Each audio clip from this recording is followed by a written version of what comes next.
আপনারা জানেন আমি বিএনপির নানা ইস্যু নিয়ে আলাপ করতেছি, বিএনপির রাজনীতির সাথে আমার দ্বিমতের জায়গাগুলো তুলে ধরতেছি। বিএনপির অনেকে বলতেছেন যে আপনি জামাতের কথা বলেন না কেন, অনেকে ভাবতেছেন ক্যানপি নাকি বিএনপির পিছে লাগলো, ওই যে ওইটার মতো, ওই যে কইছিল না হানিফের পোলা বারবার শুধু আমারই পিছে কেন, এই যে শুনেন আর মানুষ পান নাই, বারবার শুধু আমার উপরেই, বারবার শুধু আমার উপরেই কেন কেন। দেখেন ভাই, আমি বিএনপির পিছনে লাগি নাই, বিএনপি আমার শত্রু না। আমি আমার মতো একটা বিএনপি দেখতে চাই, সেটা থেকে বিএনপি দূরে সরে যাইতেছে। আপনার বন্ধু যদি আপনার থেকে দূরে সরে যায়, আপনি তো বন্ধুকে সতর্ক করবেন কিনা, সেটা আমার দায়িত্ব কিনা বলেন। তা আপনারা চিন্তা করে দেখেন, আওয়ামী লীগ যখন ক্ষমতায়, আমার তো আওয়ামী লীগ করাটাই সবচেয়ে স্বাভাবিক ছিল, তাই না? আমার অ্যাডভান্টেজও ছিল, তো নানা অ্যাডভান্টেজ ছিল। আমি আওয়ামী লীগের যা যা ক্ষতি করছি দল হিসাবে, আমারে তার নিজের দলে নেওয়ার দরকার নেই, আমারে খালি থামাই চুপ করে রাখতে পারলে তাদের অনেক লাভ হইতো, ঠিক কিনা বলেন? ঠিক একইভাবে আমার তো এখন বিএনপি সমালোচনা না করে সাপোর্ট করে গেলে খুবই ভালো হইতো, আমার জন্য ব্যক্তিগতভাবে ভালো হইতো, তাই না? শীর্ষ নেতার সাথে আমি খুবই ভালো ব্যক্তিগত সম্পর্ক আছে, এখনো আছে। খালেদা জিয়া আমার স্নেহ করেন, বিএনপির একটা বিশাল কর্মী বাহিনী, আমার পাঠক দর্শক অনেকে আমাকে পছন্দ করেন।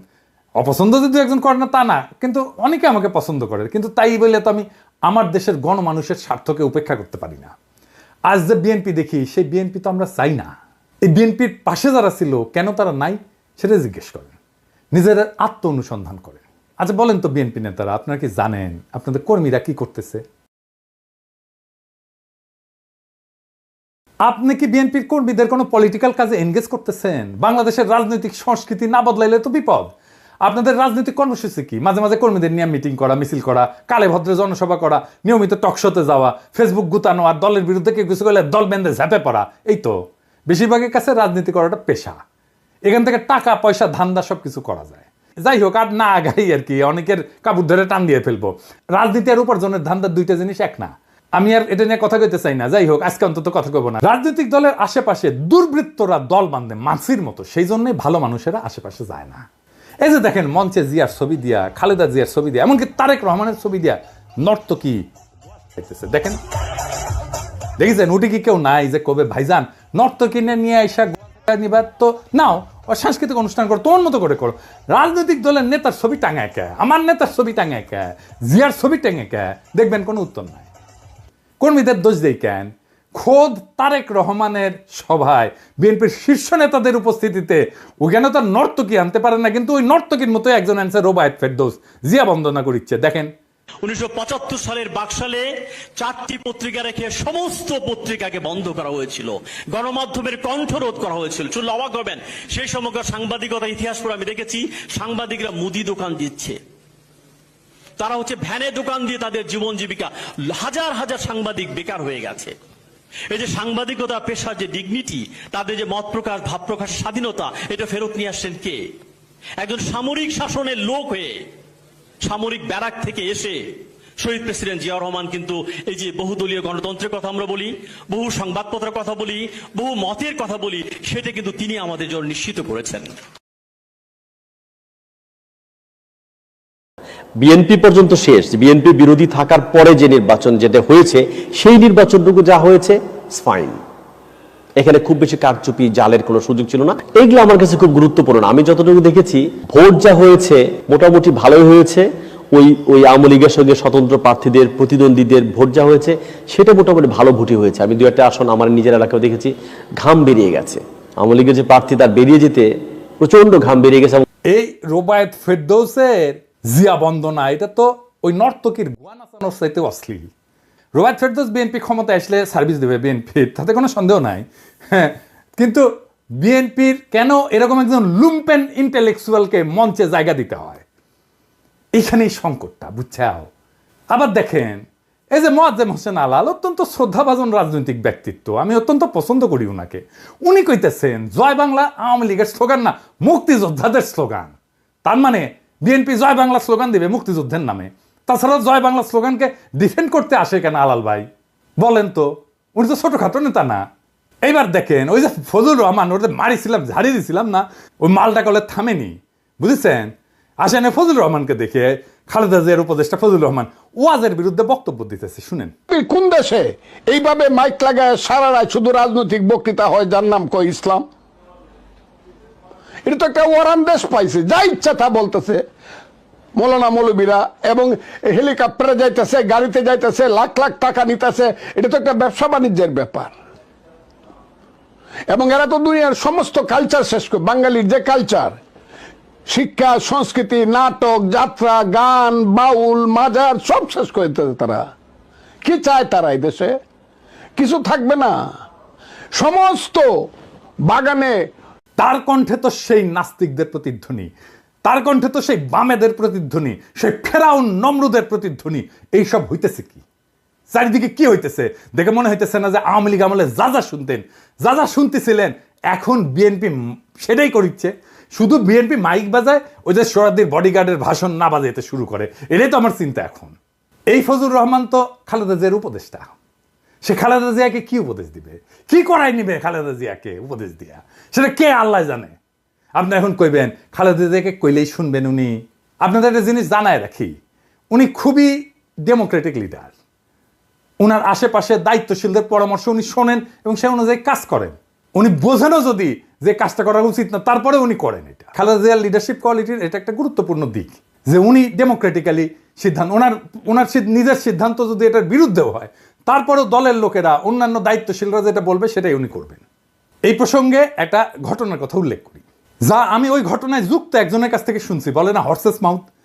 বিষয়টা জানলে আপনারা বুঝবেন কেন আমি ফজলুর রহমানের এই অ্যাটিটিউডে বিচলিত হচ্ছি। গল্পটা আর এক ফজলুর রহমানকে নিয়ে, বীর ফজলুর রহমান, বিডিআর এর জেনারেল ফজলুর রহমান। আপনারা ওনাকে চেনেন, রেসপেক্ট করেন, কিন্তু আমি জানি না যে ওনার সমস্ত কীর্তি, ওনার সমস্ত গৌরব এটা জানেন কিনা। উনি মুক্তিযোদ্ধা ছিলেন, উনি মাদ্রাসা পড়া ছাত্র কিন্তু ব্যাকগ্রাউন্ডে, এবং বিডিআরে থাকাকালে তার নেতৃত্বে 2000 সালে বাংলাদেশ এবং মায়ানমারের মধ্যে একটা যুদ্ধ হয়েছিল, নাভ যুদ্ধ বলে।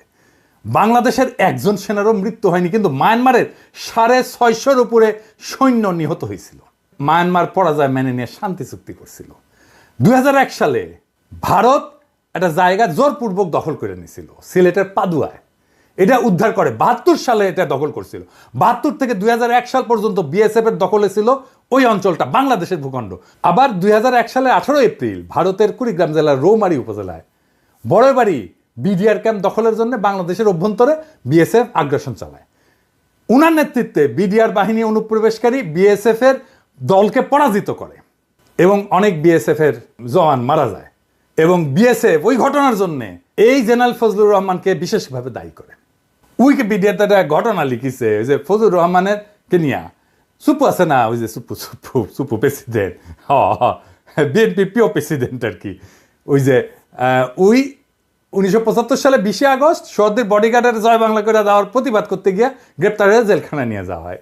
সেখানে সে লিখিচ্ছে ফজলুর রহমান নাকি তার লাঠি মারতে মারতে কইছিল, এই বেটা তোর বঙ্ক বল্টু কোথায়? উঠি লিখিছে, উনি নিজে লিখিছে, উনি লিখিছে উনি নাকি পাকিস্তানি ফেরত সামরিক অফিসার। এটা সুপুর নিজেই লিখিছে, তবে এটা ভুল।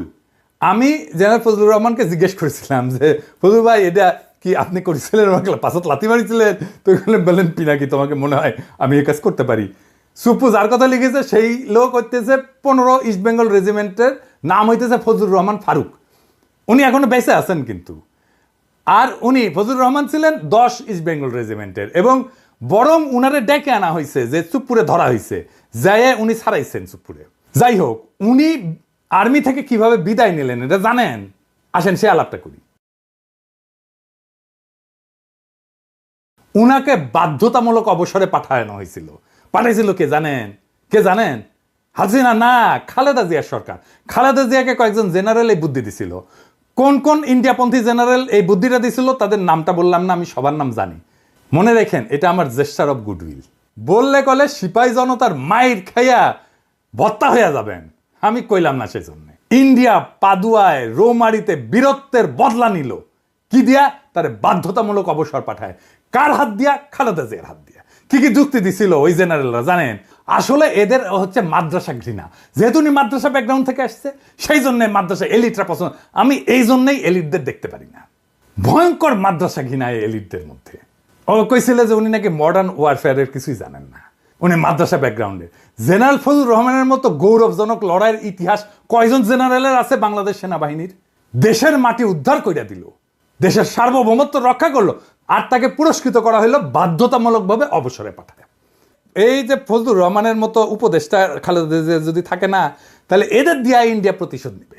খালেদা জিয়ারে যেমন করে সাইন করে দিছে বাধ্যতামূলক অবসরে ফজলুর রহমানের, তারেক রহমানও সাইন করে দিবে।